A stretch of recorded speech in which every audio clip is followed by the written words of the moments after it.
Are you tired of always putting things off? Do you want to get things done on time? Sounds familiar, doesn't it? We've all been there, stuck in the rut of procrastination, pushing things off until the last minute, and then scrambling to get them done. It's like we're constantly playing catch-up with our own lives. But what if I told you it doesn't have to be this way? That you can break free from this cycle of delay and defeat, that you can start hitting your goals as if they were home runs in the bottom of the ninth. Imagine the satisfaction of crossing off that to-do list, not just at the 11th hour, but way before. Picture the relief of not having to pull an all-nighter because you managed your time effectively. Feeling intrigued? Good, because it's high time you stopped being a bench warmer in your own life. Stick around, it's time to get your game face on and beat procrastination. Procrastination, a tough opponent, isn't it? But like a great baseball player, you need to understand your opponent before you can beat them. So, what is beast we call procrastination? It's the act of delaying or postponing tasks or actions. It's that nagging thought in the back of your mind that whispers you can do it later. But let's be real, later often turns into never, doesn't it? Now, why do we procrastinate? There are a variety of reasons, each as unique as the person experiencing them. For some, a fear of failure.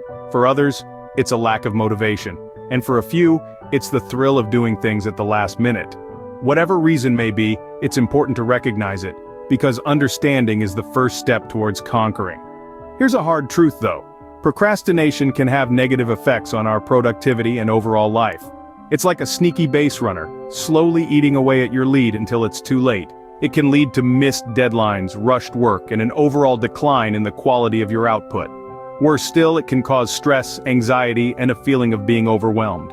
These aren't just buzzwords, folks. These are real, tangible consequences that can affect your well-being and overall quality of life. But good news, procrastination isn't unbeatable. It's not a fastball that's too fast or a curveball that's too tricky. It's a challenge, yes, but it's one you can overcome. And the first step to doing so is understanding it, acknowledging its presence, and recognizing its effects. As we move forward, we'll look at strategies you can use to overcome procrastination. We'll equip you with the tools you need to step up to the plate, swing with confidence, and hit that home run. The clock is ticking, and it's time to step up to the plate and battle against procrastination. Enough talk! Now it's time to swing your bat and hit procrastination out of the park. Let's start with the first strategy, breaking tasks into manageable parts. Picture this. You wouldn't try to hit a home run with a single massive swing, would you? No, you'd break it down. You'd consider your stance, grip, swing, and follow through. Same goes for any task.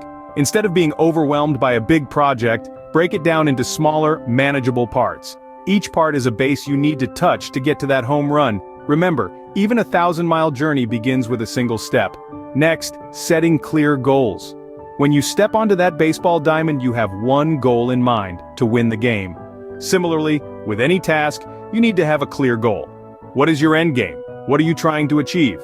Ensure your goals are specific, measurable, achievable, relevant, and time-bound. Or as we like to call it, SMART. When you have a clear target, you're more likely to hit it. Now let's talk about prioritizing tasks. In a baseball game, you wouldn't send your weakest hitter to bat first, right? You'd prioritize, you'd send in your strongest hitter when it matters most.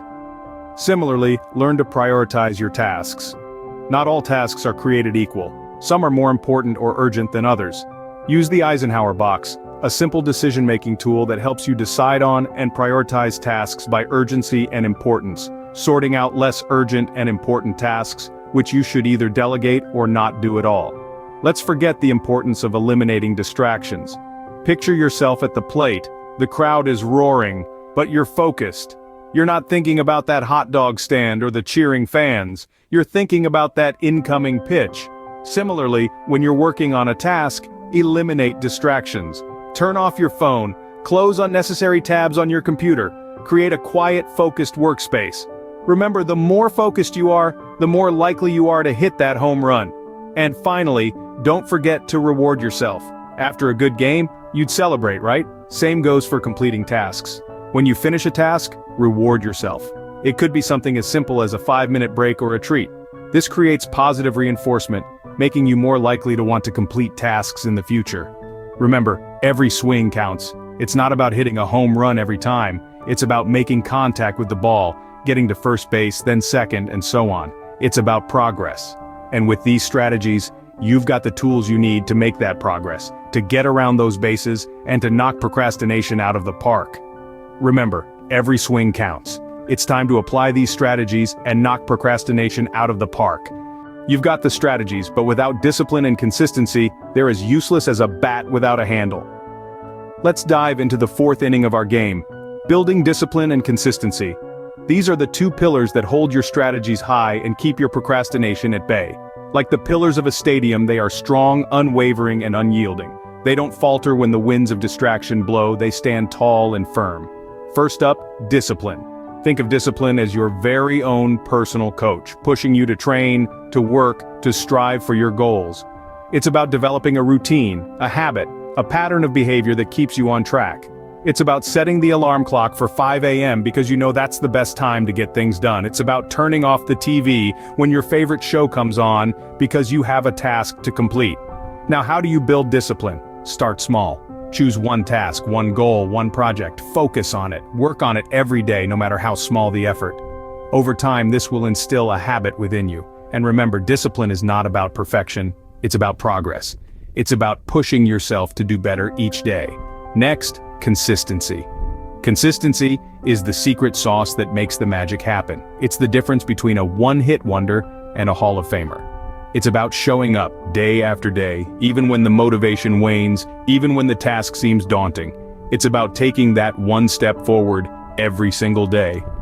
To cultivate consistency, you need to set realistic goals.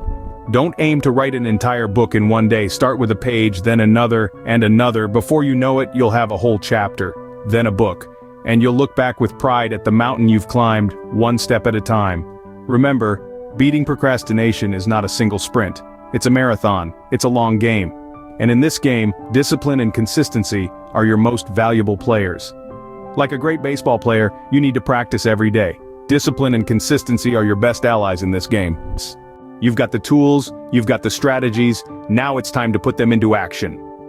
We've been through the understanding of procrastination, its ins and outs, and we've laid out the strategies to overcome it. It's been a journey, and you've been a trooper. But remember, no game was ever won by just understanding the rules and strategies.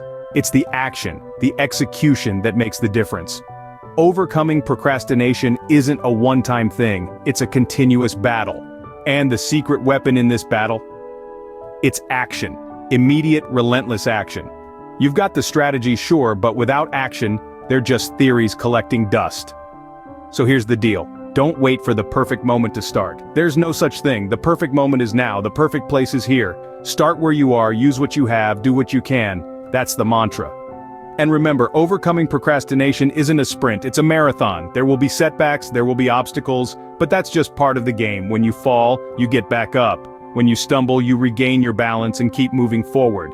That's how you win at this game. So here's your call to action. Start today. Start now. Implement the strategies we've discussed. Start small if you must, but start, and don't stop. Keep your eyes on the prize, keep your focus, and keep moving forward. Your journey to overcoming procrastination starts with a single step, and that step is action. So take that step, take action, start doing. Because in the end, it's not about how much you know, it's about how much you do. The ball is in your court now. It's time to stop procrastinating and start doing. Remember, the game isn't over until the final whistle. So get out there and beat procrastination.